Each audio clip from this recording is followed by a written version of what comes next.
7h43 sur RMC et RMC Découverte. Bonjour Olivier Falorni, vous êtes député de Charente-Maritime et vous êtes le rapporteur de cette proposition qui vise à légaliser l'euthanasie. Le débat aura lieu aujourd'hui. Je voudrais d'abord me tourner vers vous, Louis, pour savoir ce qu'il y a dans ce texte. Ce texte propose d'ouvrir un droit à une fin de vie libre et choisie, une assistance médicalisée pour les personnes majeures et souffrant d'une maladie grave et incurable, provoquant des souffrances insupportables. Le mot euthanasie ne figure pas dans la proposition de loi, mais c'est bien de cela qu'on parle. Un collège de 3 médecins serait chargé de vérifier que le patient est bien dans une impasse thérapeutique, que sa demande a été formulée librement et explicitement. Des élus de toutes tendances politiques ont déjà exprimé leur soutien à ce texte, mais son adoption avant demain soir minuit est compromise par les 3000 amendements déposés en grande partie par les députés des Républicains. Alors il y a plusieurs questions, des questions de fond, mais d'abord des questions de forme, parce que tout simplement ce débat qui va avoir lieu aujourd'hui, il pourrait, comme le disait Louis à l'instant,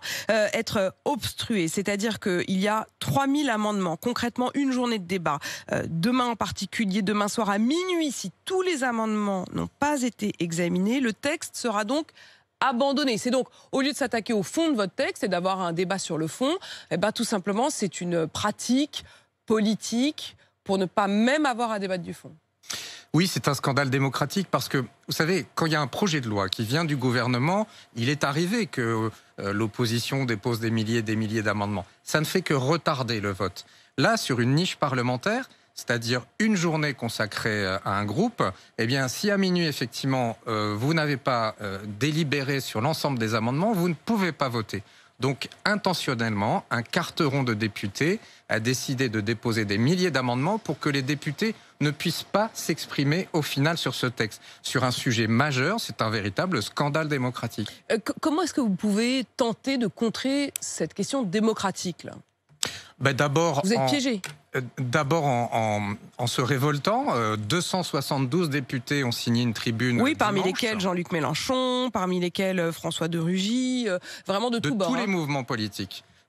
Nous sommes scandalisés par cette méthode. 5 députés veulent empêcher l'Assemblée nationale de voter sur la fin de vie. Rendez-vous compte.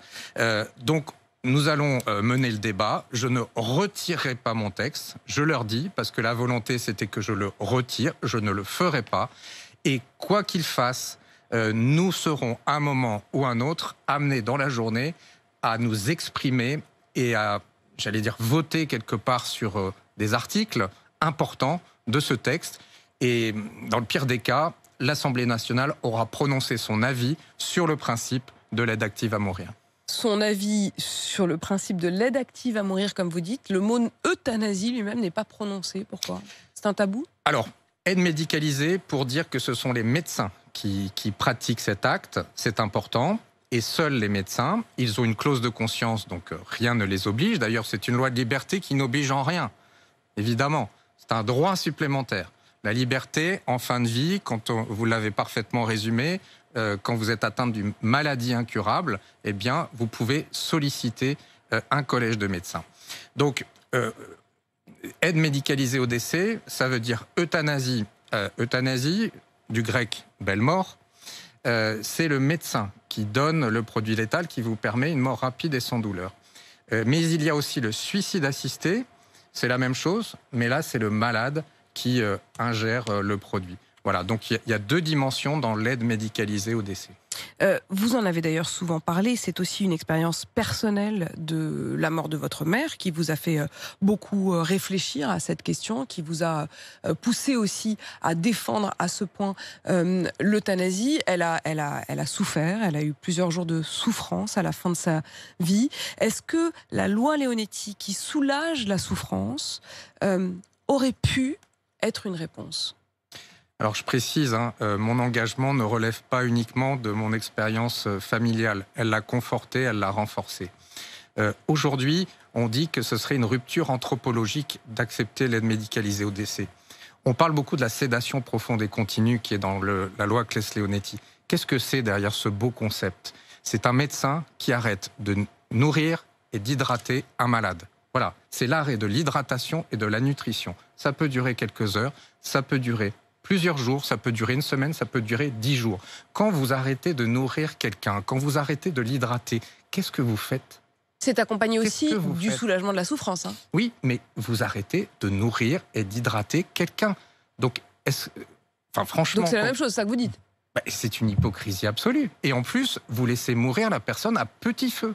Vous avez parlé d'une rupture anthropologique, c'est ce que dit Michel Houellebecq. Michel Houellebecq qui est un écrivain qui s'engage très peu, qui parle rarement et qui là le fait de manière claire, nette, hier dans les pages du Figaro. Une tribune qui est intitulée « Une civilisation qui légalise l'euthanasie perd tout droit au respect ». Qu'est-ce que vous répondez à Michel Houellebecq? Il rajoute que si elle l'accepte, elle doit être détruite. Tout en demandant la dépénalisation de toutes les drogues, cocaïne compris. Non, là vous exagérez. Si. Il dit je ne vais pas ouvrir ici le débat sur la légalisation des drogues, mais il dit entre l'extrême souffrance et la mort, tout être humain choisit la mort, mais entre le soulagement de la souffrance et la vie, tout être humain choisit le soulagement de la souffrance. Et il parle notamment de l'hypnose et de la morphine dont il dit qu'ils peuvent soulager la souffrance. Dans le texte, il est pour la dépénalisation de toutes les drogues. Vous relirez le texte. Bon, voilà. Pour maintenir la vie, je pense que la cocaïne n'est pas le produit le plus favorable. Pour revenir sur son texte, j'allais dire, c'est ses convictions, mais il est tellement caricatural que, vous savez, ce qui est excessif est insignifiant. Mais c'est un débat qui mérite de respecter toutes les consciences. Et ce texte respecte la volonté du malade. Il permet à celui-ci en fin de vie soit d'aller en soins palliatifs, soit de bénéficier d'une aide active à mourir. La réalité de notre pays, c'est quoi? C'est une immense hypocrisie, je le redis. Vous avez des Français, parce qu'ils en ont les moyens, parce qu'ils en ont les réseaux. Michel Onfray expliquait que sa femme avait eu recours à l'euthanasie parce qu'il avait des réseaux et que c'était une injustice absolue. Certains sont obligés de s'exiler en Belgique ou en Suisse. Madame Guinchard, ancienne ministre, qui était contre l'euthanasie et le suicide assisté, a dû partir en Suisse et a dit cette loi ne suffit pas. Son mari en a témoigné, en effet. 2000 à 4000 euthanasies clandestines en France, tous les ans, dans le secret, dans l'opacité. Alors maintenant, ouvrons les yeux sur la mort dans ce pays. Ouvrons les yeux sur la mort dans ce pays. Il y a quand même une question qui reste aussi extrêmement taboue sur tout ce qui s'est passé depuis 1 an autour de la mort des patients du Covid qui sont souvent morts seuls derrière les portes des hôpitaux, derrière les portes des EHPAD. Est-ce que ça n'est pas un scandale auquel vous devriez vous attaquer, vous aussi, député? Ah, mais rien n'empêche pas l'autre. Vous savez, c'est un combat de longue haleine, vous l'avez dit en ce qui me concerne. Mais effectivement, c'est pour ça que la question de l'humanité, de l'humanité dans la mort... Emmanuel Hersch avait écrit une très belle tribune, c'est-à-dire que des directives administratives aujourd'hui ont déshumanisé la mort. Effectivement, il y a des personnes qui sont mortes seules, qui n'ont même pas pu... éloignées des leurs, hein. Éloignées des leurs, et les leurs qui n'ont même pas pu, pour certains, assister aux funérailles. Donc vraiment, il y a un problème de la mort dans ce pays. Vous avez évoqué le mot tabou. Il faut arrêter ce tabou et il faut lever l'hypocrisie dans ce pays. Lever l'hypocrisie dans ce pays. On verra si vous pouvez le faire en débat à l'Assemblée, puisque je le rappelle, il y a 3000 amendements qui ont été déposés contre votre proposition de loi, qui vont peut-être donc obstruer tout simplement le débat même de fond sur votre proposition. Si demain soir, minuit, tous ces amendements n'ont pas été examinés, alors le texte pourrait être abandonné. Merci Olivier Falerni d'être venu en débattre ce matin sur RMC. Il est 7h51.